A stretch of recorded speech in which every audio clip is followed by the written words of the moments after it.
성경을 한자를 푸는 대구의 오집사입니다. 오늘은 물결 랑자에 대해서 말씀드리겠습니다. 어질 양자가 보이고 무덤 랑자라고도 하지요. 자, 여기서 보시면 해와 같으신 분이 있죠. 그죠? 자, 그분이 십자가 위에 달리셔서 해가 빛을 잃을 때 하나님이 임재하실 때 부러지셨다는 거죠. 그분이 죽으시면서 찔리면서 피 흘리시면서 죽으셨다라는 거죠. 자, 그래서 이분이 해를 옷 입으시는 해산하는 여인처럼 부러지졌다라는 거죠. 자, 하나님이 임하실 때 빽빽한 구름을, 그죠? 물의 흐름과 빽빽한 구름으로 해가 빛을 잃게 되죠. 자, 그래서 이분이 깊은 물에 잠겨서 하나님께서 큰 바다와 큰 물길 사이에 이분을 던지시게 되고 죽음에 이르시게 되는 거죠. 그것은 우리가 죄를 지어서 노아의 홍수처럼 우리가 물에 다 잠겨서 죽어야 되는데 이분이 대신 죽으신 거죠. 자, 그래서 우리가 홍해를 지나고 요단강을 지날 때 하나님께서 살려주시는 것이 우리가 대신 예수 그리스도께서 깊은 물에 잠기시고 죽은 가운데 요나처럼 죽으셨기 때문에 그러셨습니다. 그때 이분이 죽음의 가운데 있을 때 아버지 내가 큰 물결 가운데 있사오니 나를 구원하여 주십시오 하고 부르짖는 모습이죠. 자, 그런 것들이 다 포함되어 있습니다. 자, 하나님이 임하실 때 메시아가 십자가에서 부르짖는 모습이 보였으면 좋겠습니다. 옷이 벗겨지고 벌거벗겨지고 아주 죽는 모습이 보였으면 좋겠습니다. 그분은 해를 옷 입으신 그 여신과 같으신 분이죠. 그래서 홍해를 지날 때 비하히롯을 지나게 되는 거죠. 비하히롯이 어떤 뜻입니까? 여신의 집이다라는 뜻이죠. 자, 그것을 생각하시면서 하나씩 제가 말씀드리겠습니다. 해와 같으신 하나님이신 죄가 없으신 바르다는 거죠. 예수님이 말씀이 육신이죠. 자기 땅에 오셨습니다. 자, 해와 같으시고 말씀과 왈자죠. 말씀과 같으시면 오셨을 때 십자가 위에 상자가 보이죠. 십자가 위에 그분을 달았다라는 거죠. 뚫어서 수족을 찔러 뚫어서 달았다는 거죠. 자, 사람들이 십자가 위에 달리시고 부르짖으시고 피를 흘리시고 죽임을 당하셨다.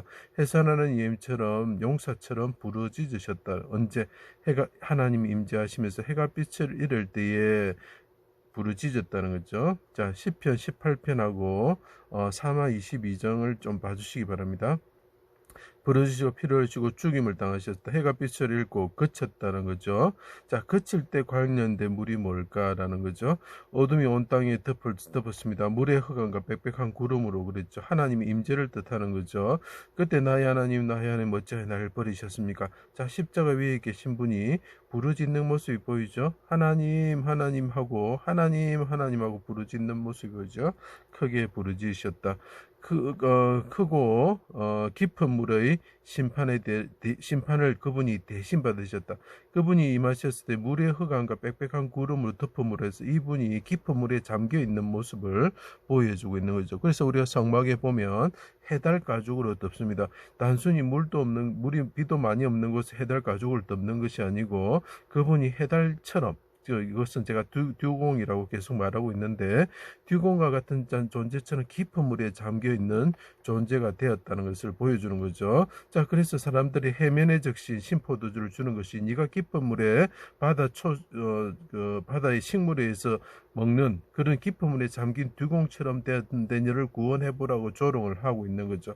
노아의 홍수를 생각하시면 됩니다. 사망을 의미하는데 우리가 깊은 물에 잠겨 죽어야 되는데 하나님께서 요나처럼 비둘기가 요나지요. 비둘기라는 뜻이 있습니다. 비둘기 같은 분을 깊은 물에 잠김으로 해서 그 배에 타고 있는 사람들 다 구원하게 되는 거죠. 사망의 물결. 자, 여기서는 그 10편 18편은 줄로 표현하고 있습니다. 사망의 물결이 나를 애우고 불의의 창수가 나를 두렵게 하였습니다. 라고 이분이 하나님께 부르짖고 있죠. 내 영혼을 아버지 손에 부탁하나이다. 나는 죄가 없어 깨끗합니다. 바르신 분이 말을 합니다. 하나님께 말합니다. 나를 깊은 물에서 구원하여 주십시오. 10편 18편의 20에서 24절에 보면 나는 죄가 없습니다. 내 손은 깨끗합니다. 깨끗하다. 바르다는 뜻이죠. 그때 하나님께 부르짖습니다. 아버지 나를 깊은 물에서 구원하여 주십시오. 당신이 나를 큰 바다와 요나처럼 큰 물결 안에 나를 던지셨습니다. 라고 이 표현을 하고 있죠. 오른손으로 큰 물에서 구원하여 주십시오. 영혼을 속건제물로 들이치면서 자기가 자기를 죽이려고 하는 방탕하고 방종한 그 백성들을 구원하시기 위해서 자기 백성을 구원하시기 위해서 심판의 문에서 구원하여 주실 것을 통곡과 눈물로 그분이 이 어지신 분이 대신 간구, 자기를 죽이려는 사람을 위해서 기도해. 자, 어지신 하나님이 임하셨을 때 이 하나님이 십자가에 달리신 이 하나님이 부르짖는데 이 하나님이 자기를 죽이려는 백성들을 구원하기 위해서 어지시게 기도하시는 거죠. 그래서 눈물이 시내같이 흐른다고 예레미야 얘기해서 표현을 합니다. 눈물이 흐르다는. 자, 예레미야 얘가 눈물 흘리니까 예수님과 무슨 관계냐 이렇게 이야기하실 수 있는데 히브리서에서 보면 똑같은 이야기를 하고 있는 것입니다. 예레미야 얘가 성령으로 하나님이 그리스도 영으로 감동되어서 나타나는 것입니다. 그것은 예수 그리스도의 모습을 나타내는 거죠. 사망이 그쳐지는 거죠. 하나님이, 자, 이것은 똑같은 것을 요나의 이야기를 통해서 설명하겠습니다. 예수님께서 자기가 요나의 기적을 보인다고 말씀하셨죠. 하나님이 큰 폭풍이 바다에 큰 물이죠. 불게 하셨습니다. 요나가 바다에 던져졌죠. 대신 그 사람이 큰 물에 던져졌다고 표현할 수가 있습니다. 요나는 두 가지 상징을 합니다. 이스라엘 백성, 하나님을 거역하는 얼굴을 피하는 이스라엘 백성과 또 하나님께서 말씀하신 메시아를 표현한 두 가지를 다 표현하고 있습니다. 바다가 뛰노는 것이 그쳐졌다. 자, 그분이 물 깊은 곳에 던져졌을 때 그쳐졌다. 그 이유는 뭐냐? 그 백성들, 그 배에 타고 있는 그 이방인들을 포함 모든 백성들을 구원하시기 위한, 안 놔뒀으면 어떻게 되겠습니까? 그들이 다 물에 빠져서 죽었겠죠. 그죠? 자, 3일을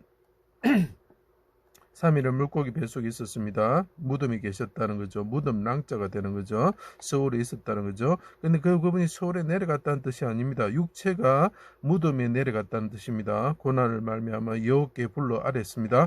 서울의 뱃속에서 무덤 랑자 한정 뱃속에 갇혀 있다는 거죠. 부르짖었더니 주께서 내 음성을 들으셨습니다. 주께서 나를 깊음 속 바다 가운데 던지심으로, 자, 이거 계속 시편에도 이야기하고 똑같게 이야기하고 있습니다. 큰 물이 나를 둘렀고 주위 파도와 큰 물결이 다 내 위에 넘쳤습니다. 물이 나를 영혼까지 둘러싸우니 기쁨이 나를 에워쌌습니다. 라고 이야기를 합니다. 자, 죄로 인한 큰 물이 죽어야 하는 배에 탄 사람을 구원하시려 자신이 바다에 빠져서 죽게 되었습니다. 자, 이 요나가 아까 비둘기라는 이름을 가졌다 그랬죠. 해를 옷 입으신 분이 해산한 년처럼 오셔가지고 라헬처럼 죽게 되었다는, 기쁨의 죽음의 물에 빠지게 되었다. 그것이 흑암이 임하는 이유인 것입니다. 물에 흑암과 빽빽한 구름이 임하는 것입니다. 그래야지 우리가 죄 지은 사람들이 홍해가 갈라지면서 지나갈 수 있는, 아니면 바로의 군대처럼 다 그 물결에 바다에 다 잠겨야 되는데 예수 그리스도께서 대신 그 깊은 물에 들어가셨기 때문에, 무지개와 같으신 분이 그 깊은 물의 구름 가운데 나타나셨기 때문에 우리가 구원을 받게 되는 것입니다.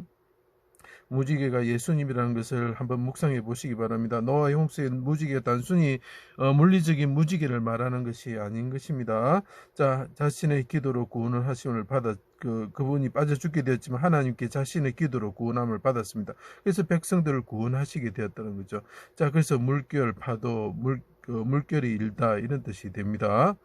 자, 요거와 똑같은 것들이 있습니다. 큰 광풍이 일어났습니다. 하나님께서 큰 광풍을 일으키셨습니다. 물결이 배에 부딪힙니다. 큰 물결이 일어납니다. 예수께서 주무시다가 깨어서 바람과 물결을 잠잠하라 고요하라 꾸짖으셨습니다. 예, 그쳤다. 자, 그쳤다. 물에 그쳤을 때 어떻게 합니까? 예, 그 사람들을 물가로 인도하시는 것, 똑같은 이야기를 하고 있습니다. 광풍을 일으키신 하나님이시기도 하며 그분이 우리를 위해서 그 물결, 그 사망의 물결, 그 큰 물결이 있는 바다에 빠져서 죽으시는 요나처럼 되셨고, 그렇기 때문에 어떻게 합니까? 그 물결을 잠잠하게 할 수 있는 하나님이 되셔서 하늘에 오르셔서 물결을 잠잠하게 하신 하나님이시다. 예수님께서 이 이를 통해서 이분이 여호와 하나님이시다는 것을 보여주고 있습니다. 자, 물결을 고난 당할 때 똑같은 이야기입니다. 예수님이 사경에 걸어오셨죠. 베드로를 붙잡아 주시고 배에 오르게 하셨습니다. 물에 빠진 베드로를 건져 주십니다. 이것이 무엇입니까? 예, 홍해 사건과 요단강 사건과 똑같은 것입니다. 사망의 물에 죽게 된 자들이, 예수님은 그 물 위에 걸으심으로 그분이 사망의 물에서 잠길 수 없는 분이라는 거예요. 그런데 그분이 십자가에서 사망의 물에 잠기시는 것은 우리를 구원하시기 위한 어지신 분이네. 그분이 그 물에 잠기심으로 부르짖으심으로써, 그래서 이것이 어디서 보입니까? 성전의 바다에서 보이는 거죠. 바다의 백합화 문양이 뭡니까? 그분이 부르짖음을 뜻하는 거예요. 그 입술이 백합화 같다고 아가서에 표현하고, 큰 바다에 그분이 잠기셔서 부르짖을 때에 어떻게 합니까? 예, 사방으로 퍼져나고 도망가는 그 바산의 소와 같은 자들을 다시 돌아오게 하시는 것입니다. 자, 그래서 붙잡아 주시고 배에 오를 때 바람이 그쳤다는 제자들이 말합니다. 진실로 예, 어질양자가 진실로 참으로라는 뜻이 있습니다. 참으로와 관련된 그게 물이 뭐냐? 물결이라는 거죠. 큰 물결이 일어날 때에 하나님의 아들이다 이렇게 말을 하죠. 그래서 이것이 물결 랑자가 되는 것입니다. 제 강의를 들어주셔서 감사합니다.